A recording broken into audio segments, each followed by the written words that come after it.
അയ്യോ നന്നായി പോയി. അതേടി മീശയുടെ ഒരു സൈഡ് നന്നായിട്ടങ്ങ് പോയി. നിന്റെ അടുത്ത് 100 വട്ടം പറഞ്ഞിട്ടുണ്ട് ഞാൻ ഇവിടുന്ന് മീശ ക്ലിയർ ചെയ്യുമ്പോ ഇവിടെ ഒന്ന് ആക്കരുതെന്ന്. പിന്നെ നിങ്ങൾ ഇവിടെ താജ്മഹലല്ലേ കെട്ടിക്കൊണ്ടിരിക്കുന്നത്? നിന്നെ ഒരു കാര്യം മനസ്സിലാക്കണം, എന്റെ മീശ എന്ന് പറഞ്ഞാൽ എന്റെ പ്രാണനാണ്. പണ്ടൊക്കെ ഞാനായിരുന്നു പ്രാണൻ. നീ ഇപ്പൊ എന്റെ പ്രാണൻ എടുത്തോണ്ടിരിക്കുകയല്ലേ? എനിക്കിത് കിട്ടണം. ഇത് എനിക്കാണല്ലോ കിട്ടിയത്. എന്തോന്ന് നിന്ന 100 വട്ടം ഞാൻ പറഞ്ഞു ഉച്ചക്ക് ചോറ് വിളമ്പി എന്ന്. നിങ്ങളെ കണ്ണിൽ എന്താ മനുഷ്യ കുരുവാണോ? ഇതെന്തോന്ന് കെട്ടി വെച്ചിരിക്കുന്നത്? അയ്യോ, ഒരു പൊരിച്ചമീനേ ഉള്ളൂ, എനിക്ക് 2 പൊരിച്ചമീൻ വേണം. ഇവിടെ ഇനി ആകെ ഒരു പൊരിച്ച മീനേ ഉള്ളൂ. ആ മീൻ അച്ഛനുള്ളതാ. അപ്പൊ തന്തയില്ലാത്ത മീനാണോ നീ ഇത്ര നാൾ എന്നെ കൊണ്ട് തിരിച്ചോണ്ടിരുന്നത്? ഇതിനോട് സംസാരിച്ചിട്ട് ഒരു കാര്യമില്ല. എന്നോട് മെക്കിട്ടേറെ വന്നാലുണ്ടല്ലോ എനിക്ക് ചോദിക്കാനും പറയാനൊക്കെ ആൾക്കാരുണ്ട്. ആരുണ്ടടി എനക്ക്? എന്റെ ബന്ധുക്കളുണ്ട്. നിനക്ക് മാത്രമല്ല എനിക്കും ഉണ്ടടി ബന്ധുക്കള്. എടി എനിക്കൊരു അപകടം പറ്റിയാല് ചുറ്റും നിൽക്കാൻ എന്റെ ബന്ധുക്കളെ കാണത്തുള്ളൂ. പിന്നെ നിങ്ങൾക്ക് ഏത് അപകടം വന്നപ്പോ ഏത് കാര്യത്തിന് മനുഷ്യൻ നിങ്ങളെ ബന്ധുക്കൾ നിന്നത്? നീ നമ്മളെ കല്യാണ സീഡിന്ന് എടുത്തിട്ട് കണ്ടു നോക്കടി. നിന്നെ ഞാൻ താലി കെട്ടുമ്പോ ചുറ്റും നിന്നത് മൊത്തം എന്റെ ബന്ധുക്കളാ. ഓ പിന്നെ വലിയ കാര്യമായി പോയി. എല്ലാം പോട്ട്. നിങ്ങൾ തേച്ചാ? രാവിലെ പല്ലി വെച്ച കാര്യമല്ല. ഡൈ ഒക്കെ തേച്ച്. ഡൈ തേച്ച കാര്യമല്ല പറഞ്ഞത്. ഞാൻ രാവിലെ മുതൽ എടുത്തിട്ടിരിക്കുന്നതേ ഈ സാരി നിങ്ങൾ തേച്ചാ നിങ്ങള്? ഗസറ്റഡ് റാങ്കിലുള്ള ഒരു കൃഷി ഓഫീസർ സാധാ ഒരു ഭാര്യയുടെ സാരി തേക്കാൻ. ഇതാണ് ഈഗോ. ഇതിന്റെ പേരാണ് ഈഗോ. എടി നീ എന്റെ തുണി കഴുകിയാടി. പിന്നെ കോടിക്കണക്കിന് രൂപയുടെ ട്രാൻസാക്ഷൻ നടക്കുന്ന ഒരു ബാങ്കിന്റെ മാനേജറായി ഞാൻ കൃഷി ഓഫീസറായ നിങ്ങളുടെ തുണി കഴുകണം. എടി ഇതാണ് ഈഗോ. മര്യാദക്ക് എന്റെ തുണി കഴുകിട്ടോ. എന്റെ പൊട്ടി കഴുകാൻ നിങ്ങളെ തുണി. ചട്ടി കോവിയുടെ തുണി തൊട്ടു വരുന്നു. അതായത് നിന്റെ തന്ത. ഗസറ്റഡ് റാങ്കിലുള്ള കൃഷി ഓഫീസർ ആട്ടുന്നോടി. അയ്യോ, ബാങ്ക് മാനേജറായി എന്നെ നിങ്ങൾ അടിക്കുന്നു. ഇപ്പൊ ഈക്വലായി. നിങ്ങൾ എന്നെ അടിച്ചു, ഞാൻ നിങ്ങളെ അടിച്ചു, അതവിടെ തീർന്നു. ഒരിക്കലുമില്ല. ഒരു കുടുംബത്തിൽ മേൽക്കോയ്മ എപ്പോഴും ഭർത്താവിനാണ്. അതുകൊണ്ട് കൃഷി ഓഫീസർ നിനക്കിട്ട് ഒന്നുകൂടെ തരുന്നു. ഇപ്പൊ ഈക്വലായി.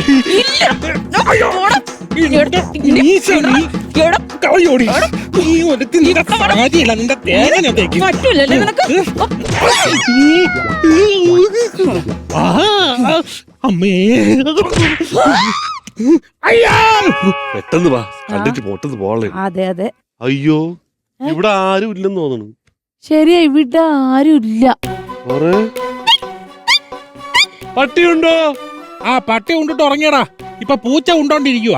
അവരൊക്കെ ഉണ്ടെന്ന് നമുക്ക് വീട്ടിൽ പോയി ഉണ്ടാവും. വാ, ചോറ് തിന്നിട്ട് വരാം. John sir. അയ്യോ, ഞാൻ ശാന്ത.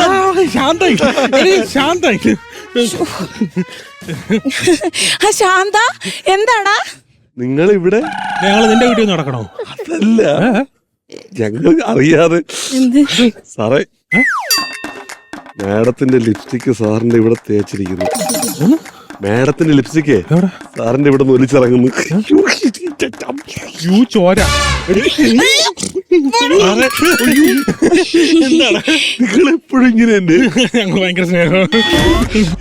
ശരിക്കും ഞങ്ങൾ ഇപ്പൊ വരേണ്ട സമയമല്ലായിരുന്നല്ലേ? കറക്റ്റ് സമയാ. കുറച്ചുകൂടെ കഴിഞ്ഞെങ്കിൽ ടാർപ്പയും കസേരയും ട്യൂബും ഒക്കെ നിരത്തായിരുന്നു. ട്യൂബ് കേട്ടോ? പിന്നെ വെട്ടത്തില്ല. കണ്ട് പടി. ഇവിടെ ഒരു 0 വോൾട്ട് ബൾബിടാൻ പോലും സമ്മതിക്കൂല. അതേ നോക്ക് ചേട്ടാ, സാറിന്റെ ഒരു സൈഡില് മീശ നല്ലോണം വളർന്നിട്ടുണ്ട്. ഓടി മണ്ടി കടന്നു. അത് ഇപ്പുറ സൈഡില് മീശ വളരാത്തോണ്ടാണ്. അതല്ല, ഞാൻ മീശ വയ്ക്കുന്നതിന് ഭാര്യക്ക് ഇഷ്ടമല്ല. പക്ഷെ എനിക്ക് മീശ ഭയങ്കര ഇഷ്ടമാണ്. അപ്പൊ എന്റെ ഭാര്യയുടെ ഇഷ്ടത്തിന് വേണ്ടി ഒരു സൈഡ് മീശ എടുത്തു, എന്റെ ഇഷ്ടത്തിന് വേണ്ടി ഒരു സൈഡ് വളർത്തുന്നു. എന്തൊരു മോട്ടിവേഷൻ! ഇതായിരിക്കണം സ്നേഹം. ഇത് കണ്ട് പഠിക്കണം. എന്താടാ ശാന്ത വന്നേ? സത്യം പറഞ്ഞ ഞങ്ങൾ വന്നതിന്റെ ഒരു പ്രധാന കാര്യം എന്ന് വെച്ചാലേ, അതായത് ഞങ്ങൾ തമ്മിൽ ഒരു സ്വരച്ചേർച്ച ഇല്ലായ്മയുണ്ട്. അയ്യോ, സ്വരച്ചേർച്ചയോ? അതെന്നതാടാ അത്? അറിയത്തില്ലേ? ഇല്ല, ഇവിടെ അങ്ങനെ ഒരു വിഷയമില്ലല്ലോ, അതുകൊണ്ട് ഞങ്ങൾക്ക് അറിയില്ല. സ്വരച്ചേർച്ച ഇല്ലായ്മ എന്താണെന്ന് അറിയാത്തൊരു ഫാമിലി. അയ്യോ, എന്തൊരു സ്നേഹമായിരിക്കല്ലേ. അതെ, ഞങ്ങളൊന്ന് അമ്പലത്തിൽ പോയിട്ട് വരുന്ന വഴിയാണ് ശാന്തിനെ കണ്ട കാര്യം പറഞ്ഞപ്പോ ശാന്തി പറഞ്ഞ് സ്വരച്ചേർച്ചയില്ലായ്മ മാറാൻ വേണ്ടി ഐക്യമത്യ പുഷ്പാഞ്ജലി നടത്താൻ. അപ്പൊ മാറി നടത്തിയത് മാറി. പക്ഷെ ഐക്യമത്യ പുഷ്പാഞ്ജലി അല്ലേടി സ്വരച്ചേർച്ച ഇല്ലായ്മയ്ക്ക് കഴിപ്പിച്ചത്? കുടുംബസ്നേഹ ബാഷ്പാഞ്ജലി അല്ലേ? അല്ല ചേട്ടാ, നമ്മൾ ഐക്യമത്യ പുഷ്പാഞ്ജലി നടത്തിയത്. ആര് പറഞ്ഞു? കുടുംബസ്നേഹ ബാഷ്പാഞ്ജലി കഴിച്ചപ്പോഴാണ് ഈ പ്രശ്നം മാറില്ല, ക്ലിയർ ആവുമെന്ന് തിരുമേനി പറഞ്ഞത്. അല്ലെന്ന്, അതിന് 40 രൂപ കൂടുതലാണെന്ന് പറഞ്ഞ് ഞാനല്ലേ റെസിറ്റ് എഴുതിയത്. പൈസ ഞാനല്ലേ കൊടുത്തത്? അല്ല ഐക്യമത്യ പുഷ്പാഞ്ജലി നടത്തിയത്. എന്റെ പൊന്ന് സരസ്വതി തർക്കിക്കരുത്. കുടുംബസ്നേഹ ബാഷ്പാഞ്ജലി കഴിപ്പിച്ചാലേ ഈ തർക്കം മാറുള്ളൂ തിരുമേനി അപ്പോഴേ പറഞ്ഞാണ്. നിങ്ങൾക്ക് അല്ലെങ്കിലുള്ള ഞാൻ എന്ത് നടത്തിയാൽ തിരിഞ്ഞെന്ന് വേറെ വർത്താനം പറഞ്ഞു. ഞാൻ ഐക്യമത്യ നീയാണ് മാറ്റി പറഞ്ഞത്. നീയാണ് മാറ്റി നിർത്ത്.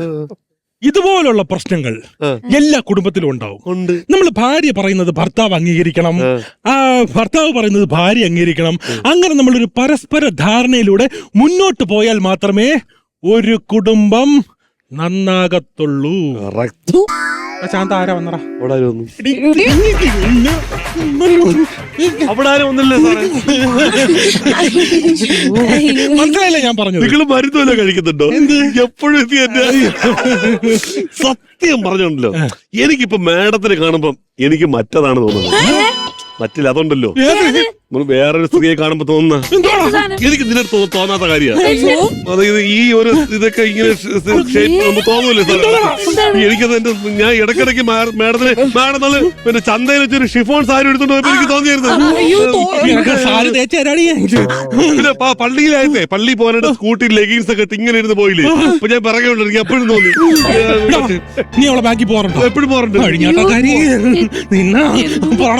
ഒരു സാധനം എനിക്ക് തോന്നുന്നു മാഡത്തിന് ബഹുമാനം. എവിടെ കാണുമ്പോഴാ ഭയങ്കര ബഹുമാന. ചെറുപ്പക്കാരനാടാ നീ, ചത്തൂടെ എനക്ക്.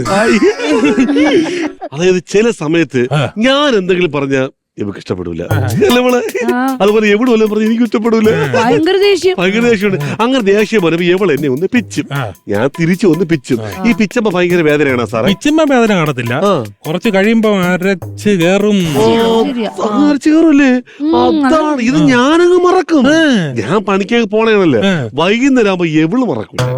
എവളത് ഓർത്ത് വെക്കും. കയ്യാങ്കളി പാടില്ല കേട്ടാ. നമ്മളെ കുടുംബത്തിൽ ഒരിക്കലും കയ്യാങ്കളി പാടില്ല. ഭർത്താവ് പറഞ്ഞാൽ ഭാര്യ ക്ഷമിക്കുക, ഭാര്യ പറഞ്ഞാൽ ഭർത്താവ് ക്ഷമിക്കുക. അങ്ങനെ ക്ഷമയോടുകൂടി മുന്നോട്ട് പോയാൽ മാത്രമേ കുടുംബം എന്ന എസ്റ്റാബ്ലിഷ്മെന്റ് നന്നാവൂ. കണ്ടോ? ആകാശമാകെ എപ്പോഴെങ്ങനെയാണോ ഞങ്ങള് പറഞ്ഞാട്ടല്ലോ. എനിക്കിപ്പോ മാഡത്തിനെ കാണുമ്പോ എനിക്ക് വേറൊരു മറ്റില്ല, വേറൊരെണ്ണം ഉണ്ടല്ലോ, മറ്റത്. മാഡത്തിന് ഒരു സംഭവം ഉണ്ടോ? അങ്ങനെ സാധനം ഉണ്ട് മാഡം. മറ്റേ റീൽസ് ചെയ്ത് ഞാൻ കണ്ടായിരുന്നു. മഴയത്ത് ഡാൻസ് കളിക്കുമ്പോ അപ്പോഴെനിക്ക് തോന്നിയത് എന്റെ നാവിന്റെ തുമ്പത്തിരിക്കുന്ന സാധനം ആദരവ്. എന്റെ ആദരാഞ്ജലി ഇപ്പൊ നടത്തായിരുന്നു ഇവിടെ. നിന്റെ റീല് അല്ല, നിങ്ങൾക്ക് ഈ മാഡത്തിനെ കാണുമ്പോ മാത്രമേ ബഹുമാനവും ആദരവും എല്ലാം വന്നുള്ള. ഞാനിവിടെ പുലി പോലെ എന്നെ കണ്ടിട്ട് നിങ്ങൾക്ക് ഒന്നും തോന്നണില്ലേ? എനിക്ക് നിന്റെ അടുത്ത് ബഹുമാനം ആദരവ്. എന്ത് പിന്നെ എന്നെ കണ്ടിട്ട് തോന്നാത്ത ഈ നാട്ടിലുള്ള കണ്ടപെണ്ണുകൾ കാണുമ്പോ തോന്നുന്ന കാര്യം നിന്റെ അടുത്ത് എനിക്ക് സ്നേഹം മാത്രമേ. ഇങ്ങനെ ഒന്ന് രണ്ടും പറഞ്ഞാണ് നമ്മൾ വഴക്കിലേക്ക് നീങ്ങുന്നത്. അത് പാടില്ല. നമ്മൾ എപ്പോഴും കുടുംബ ബന്ധം ഇണചേർന്ന് നിൽക്കുവാൻ ഭാര്യയും ഭർത്താവും തങ്ങളിൽ സ്നേഹത്തോടെ മാത്രമേ എപ്പോഴും പെരുമാറാവൂ. എന്തെങ്കിലും പ്രശ്നങ്ങൾ വന്നാൽ അത് നമ്മുടെ ജീവിതത്തിൽ നിന്നും പറിച്ചങ്ങ് കളഞ്ഞേക്കണം. അത് ശരിയാടി സരസു. നിനക്ക് നിന്റെ ഭർത്താവിനോട് എന്തെങ്കിലും ഒരു ദേഷ്യം വന്നെന്ന് വെച്ചോ, അത് മനസ്സിൽ വെക്കാൻ പാടില്ല. അത് നമ്മൾ എന്ത് ചെയ്യണമെന്ന് അറിയാവോ? അത് നമ്മൾ മനസ്സിൽ നിന്ന് എടുത്തങ്ങ് പറിച്ച് അനുസരിക്കണം. മനസ്സിലായി. ഇപ്പൊ ശരിക്കും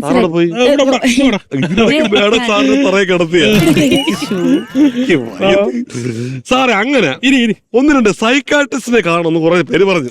അങ്ങനെ നമ്മളെ സൈക്കാട്രിസ്റ്റ് ഗീത മാഡം ഉണ്ടല്ലോ, ഗീത മാഡമായിട്ട് ഞാനൊന്ന് ബന്ധപ്പെട്ടു. പക്ഷെ ഒന്നും അറിയാൻ കഴിഞ്ഞില്ല. ബന്ധപ്പെട്ട് കഴിഞ്ഞില്ലേ? ഇത്രയൊക്കെ അറിയുള്ളൂ, ഇതിൽ കൂടുതലൊന്നുമില്ല, സിമ്പിൾ. എനിക്ക് തോന്നി അങ്ങനെ ഒന്ന് രണ്ട് പേര് പറഞ്ഞ് നിങ്ങൾ ഇങ്ങനെ നോക്കിക്കൊണ്ട് നിൽക്കാതെ ആ ജോൺ സാറിനെയും ആനി മാഡത്തിനെയും പോയി കാണാൻ. കാരണം നിങ്ങൾ ഞങ്ങൾക്ക് മുമ്പേ കല്യാണം കഴിച്ചവരാണല്ലോ.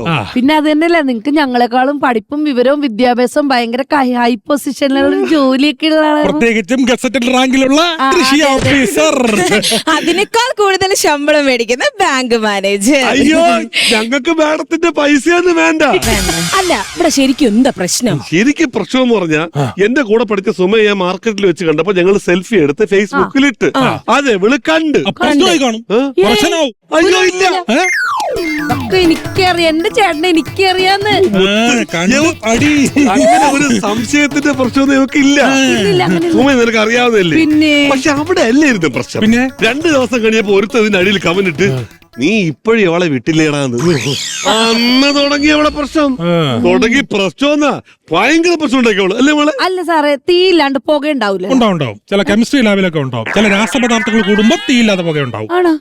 അയ്യോ സോറി ചേട്ടാ, എനിക്ക് അതൊന്നും അറിഞ്ഞൂടായിരുന്നു. ശ്രദ്ധിക്കണ്ടേ മുത്തേ? പിന്നെ വേറൊരു സംഭവം ഉണ്ടായി. ഇയാള് വടക്കേല ചിന്തി ചേച്ചിനിട്ട് ഭയങ്കര ചാറ്റിംഗ് ആയിരുന്നു. എന്നിട്ട് രാത്രി അവിടെ കയറി ഞാനും നാട്ടുകാരോട് കൈയോടെ പൊക്കി. അയ്യോ പൊക്കിയെന്ന് പറഞ്ഞാ ഞാൻ മതിനാടി പോയപ്പോഴാണ് ഇവര് നാട്ടുകാർ പൊക്കിയത്. ഇതിന്റെ കോമഡി ഇതല്ല. ഇത് പൊക്കി വീട്ടിൽ വന്നിട്ട് ഇവളൊരു പച്ച അല്ലെ പച്ച മടല് വെട്ടി എന്റെ കവാലത്തിനടിച്ച് അപ്പൊ ഇങ്ങനെ പല്ലുമായിരുന്നു എങ്ങനെ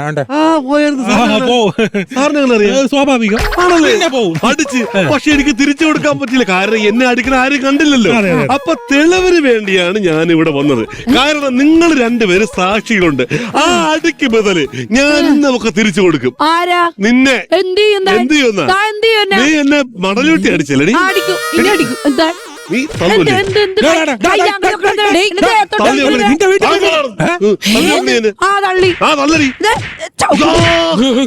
ശാന്ത സമാധാനം.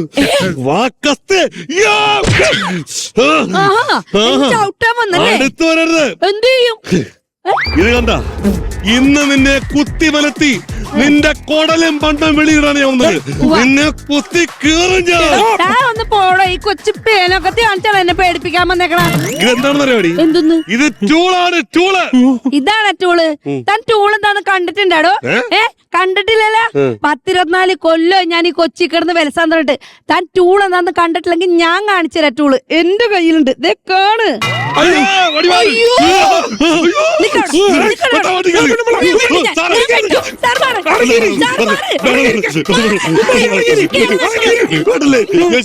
ഞങ്ങൾ ഒരു മിനിറ്റ് ഇനി മുമ്പ് തന്നെ ഇങ്ങോട്ട് നിങ്ങൾ രണ്ടുപേരും മാറിക്കോ, ഇല്ലെങ്കിൽ ഞങ്ങളുടെ ചട്ടിത്തലക്ക് വരെ നിങ്ങളുടെ 3 പേരും ഇവിടെ കിടന്ന് പെരണം. കൊണ്ടില്ലേ? മോളെ വെട്ടരുത്.